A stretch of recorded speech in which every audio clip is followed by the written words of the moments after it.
All right, so React Router. Has anyone heard of React Router before? So, very few. So, let's kind of look back at the basics. What does React actually give us? The front end. It gives us the front end. It gives us all the HTML and CSS and stuff like that dynamically created for us in JavaScript, right? So far, we've only built pages that are on one page, right? We've lost the menus, we're only navigating around a little bit. That's because React and other front-end frameworks are really good at creating what's called SPAs, or single-page applications. All right. So what this means is that before, you know how if we wanted to have multiple pages inside of our site, we'd have multiple HTML pages, right? And we'd have an A tag that links to the other pages. Well, here in single-page application, we're only ever loading one HTML page, and that's it.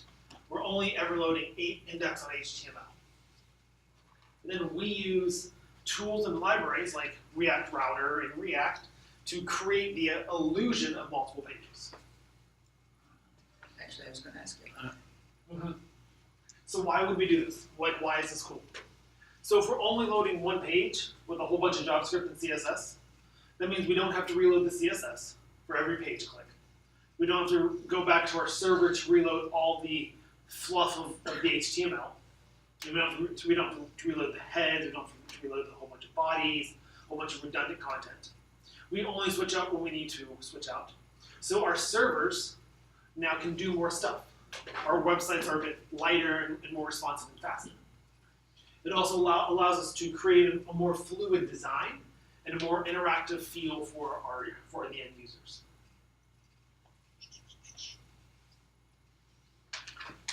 So we're going to use something called React Router DOM.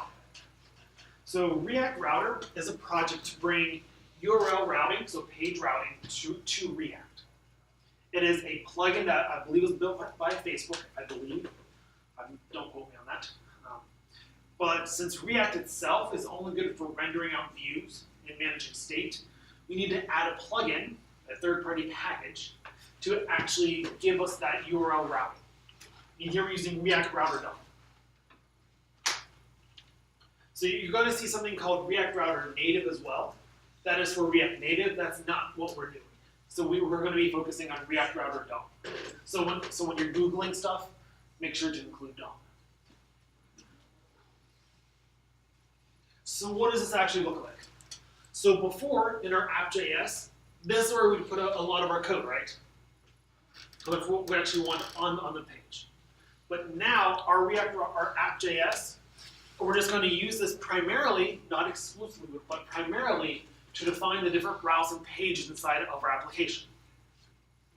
So now we're going to be importing a whole bunch of stuff from React Router DOM. All right? We're going to import the router. We're going to input a route and something called switch. More on that in a second. Inside of that, so now inside of app, instead of actually having what our application does, we are now just defining pretty much, it looks like a site map. Inside of this, we have a router. Inside the router, we have a switch. Now the router is what's defining the routes. We're saying, hey, my React app, I'm going to have a whole bunch of routes coming up. In that switch statement, it says pretty much, hey, look at the URL, match the path with the corresponding route, and then render that component. So this is the app.js for a site about Disney villains. We're going to have 3 pages, 4 pages actually. The first one, the route, whenever we go just to slash to localhost 3000 slash, we're going to load the component splash page. It's going to have a whole bunch of stuff. The second one, the route, whenever we go to localhost 3000 slash villains, now we're going to load the villain list component. Alright? So we're pretty much making a giant lookup table. So when URL looks like this, load this component. So are you kind of doing like fetching from another place, a website or something like that? So whenever your entire app is loaded, React manages what components are loaded when. Okay. So React is going, It's hey, based on your app. Okay. What does the colon mean next to ID? we'll get there in about 30 seconds. Is this front end or back end stuff? This is front end stuff still. Still? Yeah. Okay. So this is where that single page application comes in. This all this routing and managing and seeing what the user sees is happening on the front end side, on the client side itself. So that switch is like a logical switch, because at the bottom it has like a default. Yeah, so we noticed that this last one doesn't have a path, right? So that's what's going to be loaded whenever nothing else matches. So did you ever go to a site where you're like navigating around and all of a sudden you get a 404? A 404 means what? They jump on. Yeah, can't find it, page is not found. That means that what you're looking for isn't there. So we're saying, hey, we're defining these 3 paths. And if the user goes to anything else, hey, bring up our error page for a 404.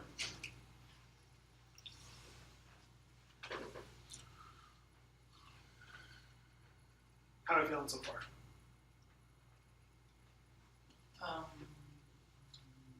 So this will replace what we normally have been having. Yep.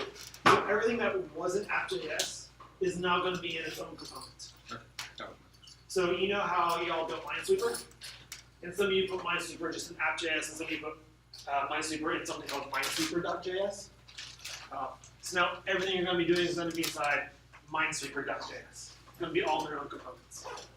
You could still put code here, and we actually might later. And this will be shared across all pages. So we have Dino had a question, and then No, Leslie I don't. and V. Dino's good. You good? Yeah, I'll get back to it. Okay. So just as each of those another page then, is there like a villains JS and then a villains / ID JS as well? Those are separate pages that you're looking back in? I think that was my question. So like, I'm trying to understand what each path is going to. Those paths are different components. Yep. So those paths will put in the URL, localhost / villains, and then we'll actually go to a whole villains page. So they're each unique page inside of your application. At least that's what it will appear like to the user. But we as developers know that we're just swapping out components right there. So like villains ID would be a page just full of each villain and their information. Yeah, each villain. Yep. So when we're building up this page, right? If I have like some pages of some sites, regardless of, will always have this standard masthead, I guess, or lack of a better word. Yeah, kind of like a banner. menu. Yeah. Banner menu. No matter which page you go to, it will always have that, and then underneath will be different. Mhm. Are you combining that, or how does that? So for that, just so we're all aware, we know what you're talking about, right? How like sites all have like the same top menu on every single page. That would go inside of here. Because what happens is as we're navigating to these different pages, this right here, this router, is being switched out which component is being shown. So you would put something like that inside of React.js. So in the React developer tool, it won't say router switch route. It'll Correct. just have the component that's using at the moment. Correct. Can you talk? So does React Router DOM come with React, or do you have to install it separately? You have to install it separately. We're gonna do Use that. Yarn. Oh, we're gonna do it. You can use Yarn or anything else one that you feel better. So just going off of these question there, like if this was Facebook or whatever, in between the router and switch, you would have the head bar where it has like your home page, your profile page, everything like that. And then underneath that would have the different router paths to the, It would be right above the router. okay. Is the first page, the first route, the first thing that's loaded up automatically? Nope. So like this, I just put it first for a connection sake. Because that's going to be our homepage, right? Right. I could put this last and it would still work. Is that what's gonna show up first when you first load the website? This one. What's Splash the page. The one that's just slash? Yep. Okay, and it doesn't matter what order it's in, the slash. Mhm. Now, if you have multiple that matches, it will match the first down. Okay. Is SPA single page application, is that specific to React, or is that is that a thing that's in all? Yep, that's a generic concept. So like Django, Python Django would have SPA. Yeah, you could put a SPA app on top of the Django API. So a Django website is not a SPA because there's multiple pages. You're going to multiple, you're making multiple requests for unique pages. Multiple HTML pages. Yep. Now you could put a React app on top of it, like, and make your Django app just a Django API. For the server side. And then you would have a SPA sitting on top of an API. The idea of a SPA is a modern design architecture for websites that is really awesome. Were there any other questions in the queue? Okay. So, you have a web page, you have all these other pages. How do now / will be the launch pad. Yep. So that always comes up first. Yep. But how do I navigate to the other ones? Is there links? If I have a link that says, okay, you go. So, creating a menu. Great question, because it segues into this slide. So now that we know how to define the page, we want to know how to go from page to page, right? Well, normally we'd use an A tag, right? Well, here with React, we use something called a link. Link ties into React Router, and it will actually render out to an A tag, but it will help it'll help you build up URLs so you don't have to. As we explore more complex URLs, you'll see what that means. But for right now, just know that instead of an A tag, you're going to be using a link. So something you have to import. So now my menu, like this, I have a link to my homepage, / now I have a link to my villains page.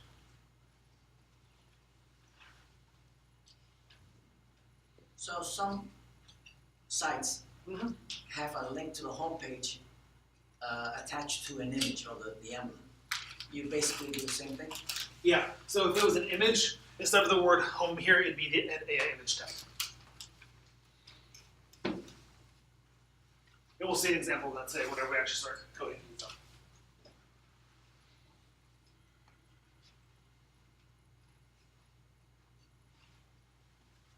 Feeling good-ish?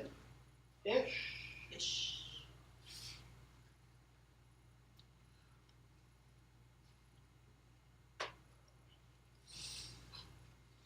Wait until everyone neither nods or shakes their head. I don't like how you worded that, because I think something crazy is gonna happen. No, nothing's crazy. Okay. This is just kind of like the step one. Now we're going to do a step two. I haven't grasped the purpose of it, you know. So what's But it's making sense. yeah. As long as the concepts are making sense, we're actually going to build this out for the second half of the lecture.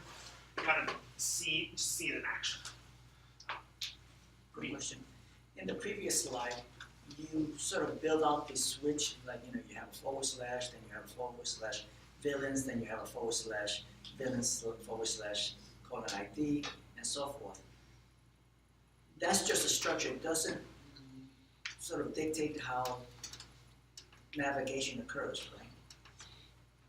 It's just a path. Yeah, it's just a path. I'm just defining the path. It looks like it's in a logical structure because I arranged it that way. Right, okay. I could have put these three in any order, or these four in any sort of order. Okay. So basically, But you should try to organize them a little bit. granted, but if you, for this link, hey, here's the path for this link. Mhm. Okay. Why is it exact? Implicit, I guess. Why is there an option to make it not exact? You can do some fuzzy things with it. That's kind of like advanced kind of using it. Like if someone has a typo. Yeah. Like it does some things. We're not going to cover that today, at least. For now, exact. That's just saying matches path exactly. Could you do relative? say exact path. You could do some relative stuff, but not today. Oh, no, I'm just saying. Yeah. Yeah, you can do some crazy cool configuration stuff with this. We're just kind of simplifying it out. All right, so passing parameters. We saw up here, and Chris pointed it out, that this route right here, /villain/:ID. What does that actually mean? So yeah, static URLs are fine. You know, we can go to a /villains page. If we created a heroes page, we can have a /heroes page, a /princesses page, stuff like that. We can do all that. That's fine. But really, we want to be able to pass data from one page to the next. So which villain are we displaying? Which princess are we going to display? So inside of our URLs, we've worked with APIs, right? We know that sometimes IDs get put inside the URL. Like whenever we did Minesweeper, like, oh, game/ID/check, right? So here we're saying, hey, this path is villains/ID. So that ID is now a parameter that we pass to this villain component. So that ID can be anything. We hear ID and immediately think number, right? But it can also be a string. It's going to be passed down to that component as a string. So it could be like villain/name. We could pass in anything we want there, as long as it's villain/something. What do you mean pass down to the Component as a string. We'll How see is that. that a string if it's just an ID? That's what I mean. Like we hear ID and think number, but it doesn't have like there's no type checking. I'm just thinking the actual like ID. It's a placeholder. Yeah, it's just a placeholder. Or no. Mm-hmm. Yeah. It'll make it a little bit more sense soon whenever I actually see the code samples of this. You actually write it. Yeah. Would it? Sorry. But No, Would it be like ID Jafar or whatever, Yeah. and then it would take you to that villain, like yeah. that Yep. component? Yes. Okay, so it's just an identifier. Okay. Yes. That's it. Cool. So down here.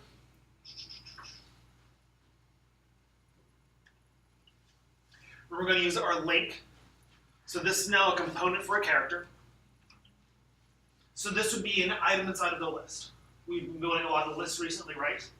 We have a component for the whole list, and each item in that list has its own component as well. But we're saying, hey, for this character, give me an LI and wrap all of its information in a link tag. And that link has a location of 2 of /villain/this.props.id, assuming that this actually has an ID, of course, of like 1, 2, 3, 4, 5. So now this is going to create for us an A tag that links to that component's page. So is this all rendering on one page, and you're just changing out that item? The center of the page, Yep, for that new component. and nothing else is loading but that. If you go back up to the previous slide, no, one more. So it says path villain/ID, exact component villain. Mm-hmm. Component equals villain, and then the component was actually called character. So are they supposed to be different? Yep. Okay. So villain is a placeholder? Yeah, so villain is actually this component. So this is what we're linking to. So whenever we go to villain/1, we're going to load this component, and we're going to look at this. This is new now. So normally we just have this.props and whatever we pass it, right? Well, now since we're using React Router, this.props has an extra property on it called match. And that's where all the React Router stuff is housed.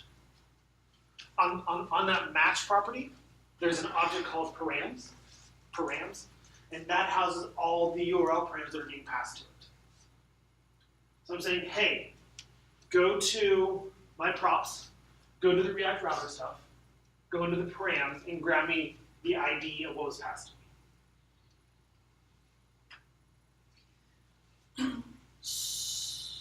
So in this page, Mhm.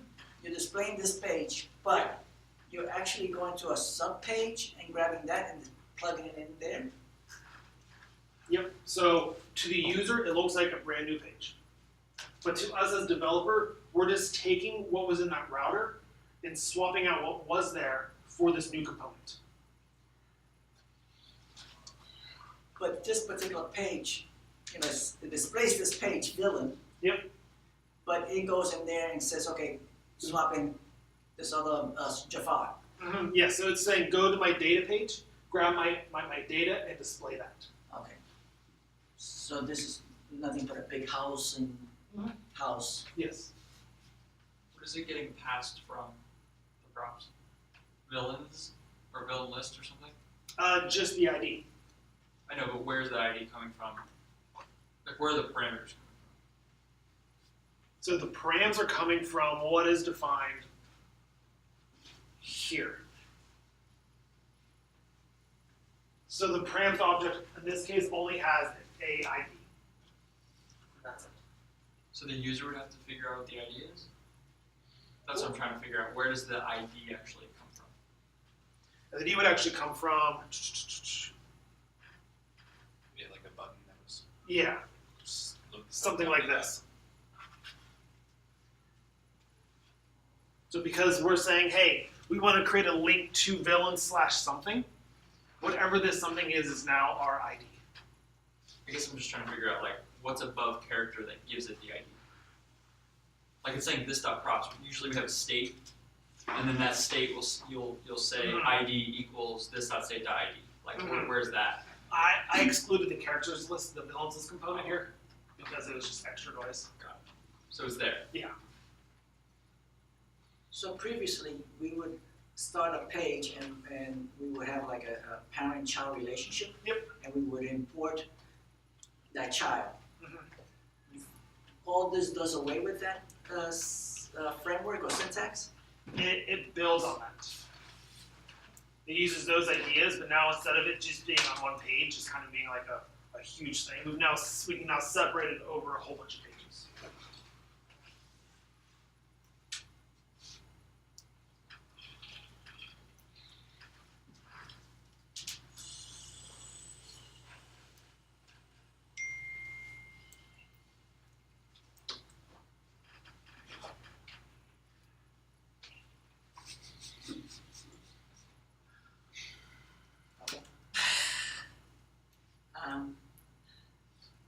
So, a lot to take in. There's a lot of moving parts here. Yeah, right? So it's 10:40, let's take a 10-minute break. And at 10:50, we'll actually build this. The word's params. Mhm. The word params.